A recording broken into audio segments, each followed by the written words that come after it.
Bismillahirrahmanirrahim. Assalamualaikum warahmatullahi wabarakatuh. Puji syukur kita panjatkan kepada Allah Subhanahu wa Ta'ala, dan tak lupa sholawat dan salam semoga tetap tercurah limpahkan kepada junjungan kita Nabi Muhammad SAW. Perkenalkan, kami dari kelompok 7 akan membahas materi mengenai manusia sebagai animal educator. Sebelumnya terima kasih kepada Ibu Yani Fitriani MPD selaku dosen mata kuliah pedagogika yang telah memberikan kesempatan kepada kami untuk menyampaikan materi pada hari ini.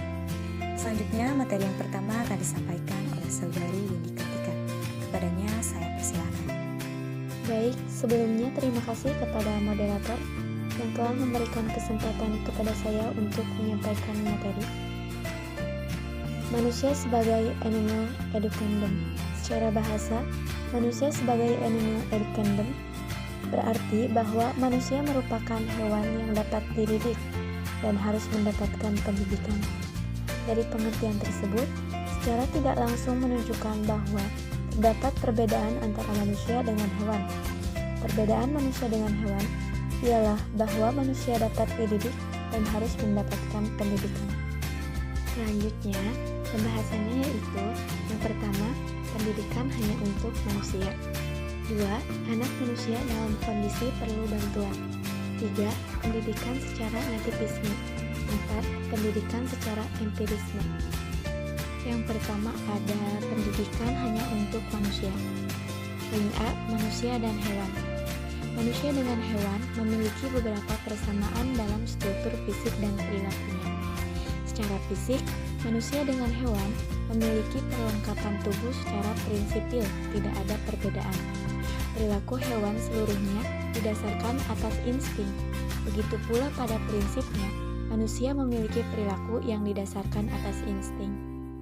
Menurut Profesor Konstan, mengemukakan beberapa lapisan perilaku dari makhluk hidup di jagat raya ini, yaitu sebagai berikut.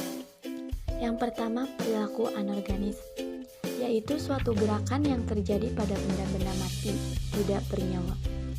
Yang kedua, perilaku nabati atau vegetatif, yaitu perilaku yang terjadi pada tumbuh-tumbuhan. Setiap makhluk hidup dengan sendirinya memiliki perilaku ini. Untuk memelihara tubuhnya, seperti pernapasan, pertukaran zat dalam tubuh yang diambil dari alam sekitarnya, seperti air, mineral, dan makanan. Yang ketiga ada perilaku hewani. Perilaku ini lebih tinggi derajatnya daripada perilaku nabati. Perilaku ini bersifat instinktif. Yang keempat ada perilaku insani atau manusiawi, merupakan perilaku yang hanya dimiliki manusia. Yang kelima, perilaku mutlak, yaitu bahwa manusia dapat menghayati kehidupan beragama, sehingga dapat berkomunikasi dengan Tuhan dan dapat menghayati nilai-nilai kehidupan manusia yang tertinggi, yaitu nilai-nilai ketuhanan dan nilai-nilai kehidupan. Selanjutnya, poin B. Mengapa manusia harus dididik? Manusia merupakan makhluk yang dapat dididik, memungkinkan untuk memperoleh pendidikan. Manusia merupakan makhluk yang harus dididik, karena manusia lahir dalam keadaan tidak berdaya, lahir tidak langsung dewasa. Manusia adalah makhluk sosial yang membutuhkan interaksi dengan sesamanya. Poin C. Manusia sebagai makhluk yang dapat dididik.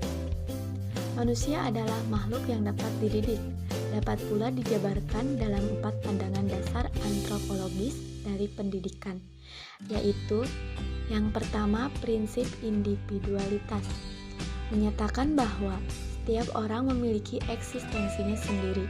Walaupun hubungan dan pergaulan dengan sesama manusia sangat prinsipil baginya, namun ia bukanlah sekedar salah satu bagian yang sama segala-galanya atau salah satu embel-embel dari masyarakat.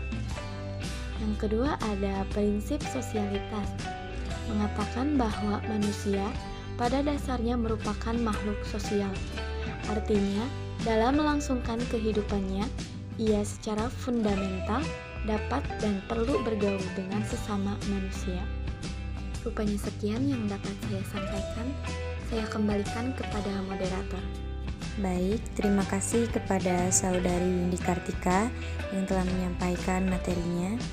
Selanjutnya, saya akan menyampaikan materi mengenai prinsip identitas moral.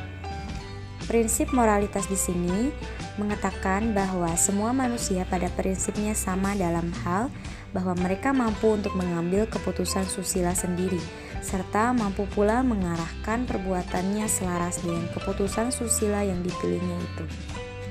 Selanjutnya ada prinsip uniksitas. Prinsip uniksitas di sini menyatakan bahwa setiap manusia bersifat unik dan tidak ada dua manusia yang identik atau sama dalam segalanya. Selanjutnya, yang kedua ada anak manusia dalam kondisi perlu bantuan. Nah, anak manusia di sini untuk bisa menjadi manusia yang mandiri membutuhkan suatu proses yang lama dan tidak akan dengan sendirinya tanpa bantuan orang lain untuk mencapainya.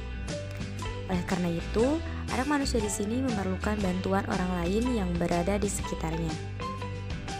Manusia pada saat lahir tidak langsung dapat mengembangkan kemanusiaannya karena ketidakberdayaan dan kelemahannya yang ia miliki secara kodrati memerlukan uluran pihak luar untuk membantunya.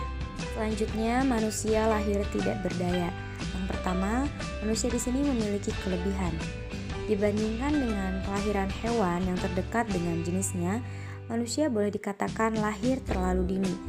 Sebelum ia memiliki spesialisasi tertentu, sebelum ia dapat menolong dirinya sendiri, ia telah terlanjur dilahirkan.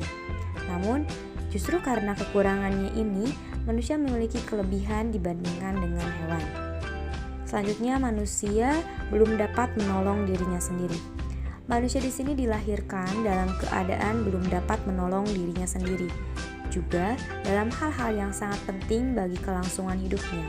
Dengan kata lain, manusia berada dalam keadaan perlu bantuan.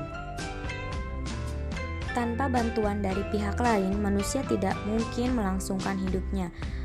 Bantuan tersebut tidak saja bagi kehidupan fisiknya, namun juga bagi kehidupan psikisnya dan kehidupan sosialnya. Poin selanjutnya ada manusia dilahirkan dalam lingkungan manusiawi.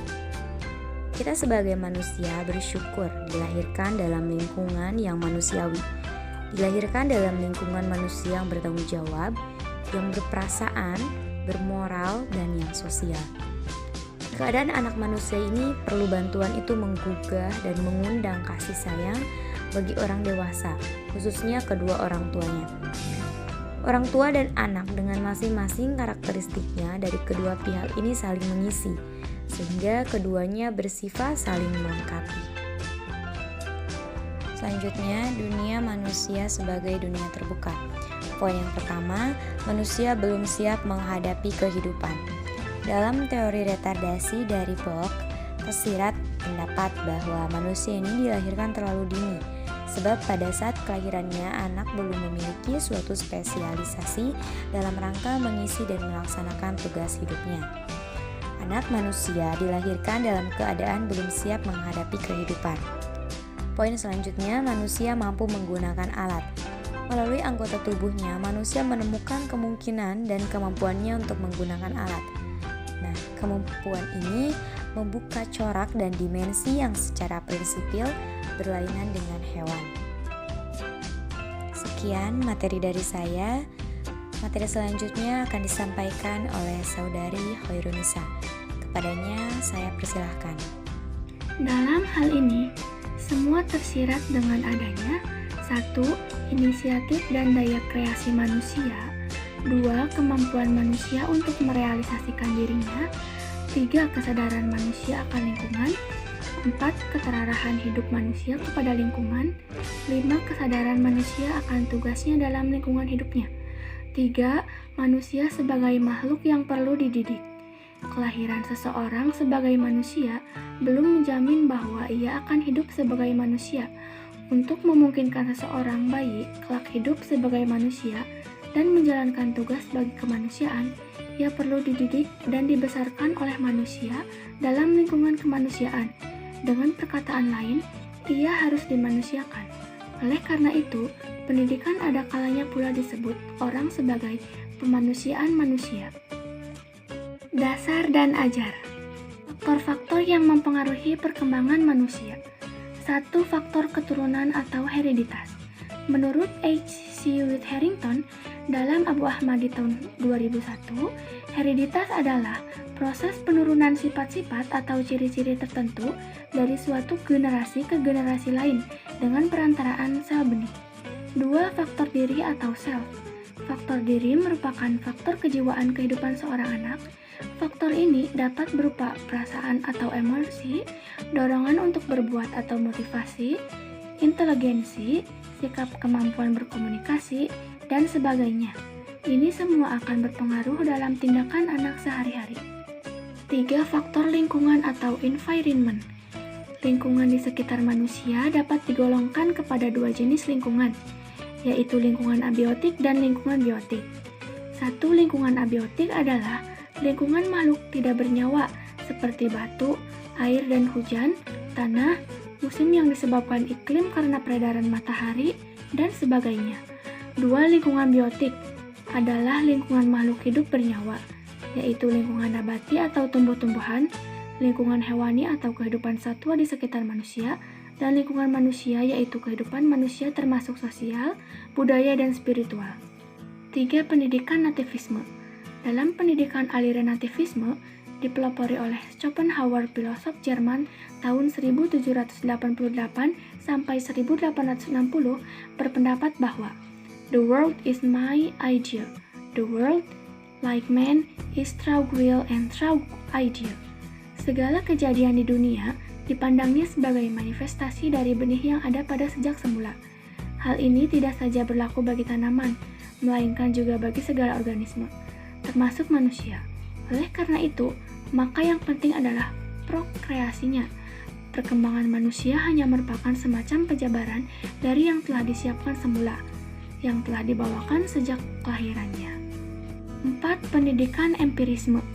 Aliran empirisme bertolak dari pandangan John Locke tahun 1704 sampai 1932 yang mementingkan rangsangan dari luar dalam perkembangan manusia dan menyatakan bahwa perkembangan anak tergantung kepada lingkungan.